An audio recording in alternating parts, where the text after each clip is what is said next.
બિહારમાં હાલ આયુષ ડોક્ટરોના પદવીદાન સમારોહમાં મુસ્લિમ મહિલા ડોક્ટરનું મુખ્યમંત્રીએ હિજાબ ખેંચી વિકૃત માનસિકતાનું દર્શન કરાવ્યા હોવાના પ્રહાર સાથે સુરતમાં સમસ્ત મુસ્લિમ સમાજે કલેક્ટરને આવેદનપત્ર આપી મુખ્યમંત્રી નીતિશ કુમાર મુસ્લિમ સમાજ અને મુસ્લિમ ડોક્ટરની જાહેરમાં માફી માંગે તેવી માંગ કરવામાં આવી હતી। બિહારના મુખ્યમંત્રી નીતિશ કુમારે કરેલી અભદ્ર હરકતને લઈને હાલ સમગ્ર દેશના મુસ્લિમોમાં તેઓ સામે રોષ જોવા મળી રહ્યો છે।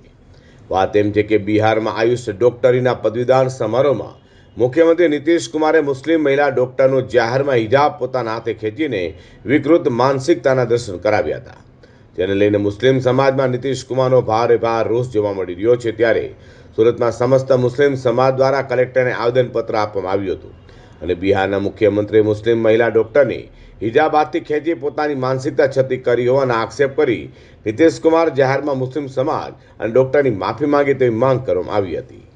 जी, मैं भारत के एक बेटी हूँ, एक औरत हूँ, एक माँ हूँ, एक बहन हूँ। और लाज की बात आए तो लाज तो हर धर्म में है। घूंघट के तौर पर अपनी इज्जत है, अपनी माँ बहन बेटी बहू अपनी इज्जत को छुपाती है। तो हमारे मजहब में तो इस्लाम में पर्दा करना फर्ज है। और हमारा देश तो कॉन्स्टिट्यूशन से बना है ना, संविधान से बना है। तो हमारे देश में तमाम लोगों को अपना अपना धर्म पालने की छूट है।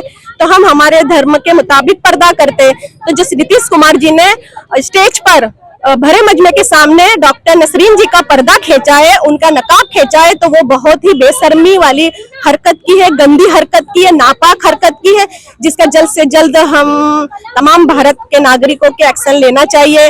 भारत में गुंडागिर्दी वाली राज नहीं चलेगा। भाजपा का जब से राज आया है तब से गुंडागिर्दी ही है।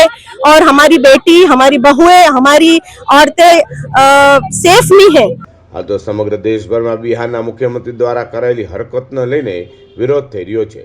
ત્યારે આ મામલે નીતિશ કુમાર મુસ્લિમ સમાજ અને મુસ્લિમ મહિલા ડોક્ટરની માફી માંગશે કે કેમ તે જોવું રહ્યું।